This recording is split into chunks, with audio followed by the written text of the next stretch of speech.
Education, as opposed to mere schooling, is partially about the development of an active inner life that strives for transcendence. So it's independent of any material circumstances.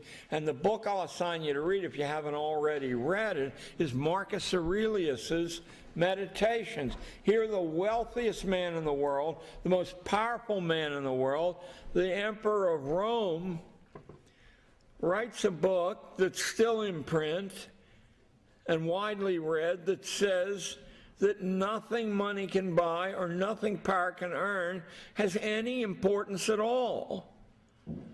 That none of it produces happiness, that all of it produces addictions. That to be free, you need to be free of. Well, take it from Marcus. He was the emperor of Rome, and believe me, if he was still the emperor, he'd make you take it. The second purpose of legitimate schooling has been widely acknowledged in modern times. It's the development of good citizenship. The models for this ideal come out of classical Greece and Rome, where each citizen was thought of as a little sovereignty. One of the interesting packages of information about ancient Greece that's been removed from the record, so you can read endlessly about it and not come upon this truly fascinating fact that all public positions in classical Greece, all of them, General of the Armies, Water Commissioner, whatever you name, were selected by drawing the names out of a hat, or whatever the Greeks wore. I couldn't draw it out of a, that contained the names of all the citizens in the city-state. And if yours came out and it said Water Commissioner, no one wants to hear, I don't know anything about bringing water to the metropolis. You better learn or you're not a citizen anymore. But let me tell you where that bit of information is not concealed. At St. Paul's, where the presidential candidate John Kerry went, they learned that when they study ancient Greece. At Andover, where the sitting president went, they learned that. At St. Albans, where the Democratic candidate Al Gore in the last election went, they learned that. At Groton, where Franklin Roosevelt went, they learned that. At Choate, where John F. Kennedy went, they learned that.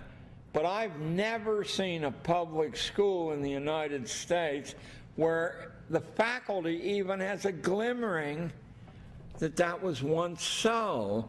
Doesn't that raise certain speculation about whether it could be so again? While I was laying on the floor of the airport in Newark trying to, the television, when I'm in there at 5:50 in the morning, the television's playing about a little biography of Donald Ruenzel. That's exactly what I needed to try to go see. But my ear did perk up when it said that after a long lifetime, I mean, he was well into middle age, of always doing government work, suddenly he's picked to be the CEO of some technical corporation. They didn't seem to worry. Is it possible that the people who picked him were aware that you don't have to go through 16 years of postgraduate training to learn how to be a CEO? That it's really about managing people? And that the second job he got for Halliburton, he knew nothing about it all, nor had he any prior experience at all. But Halliburton dropped him right in there. Hey, Don, way to go, man. This developing citizenship, a citizen was an independent agent who decided independently what was in the community's best interests.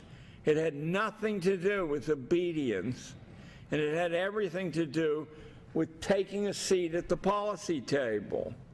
Notice that you cannot do that unless you can speak well in front of audiences made up of strangers or even hostile audiences, and unless you can write well and coherently.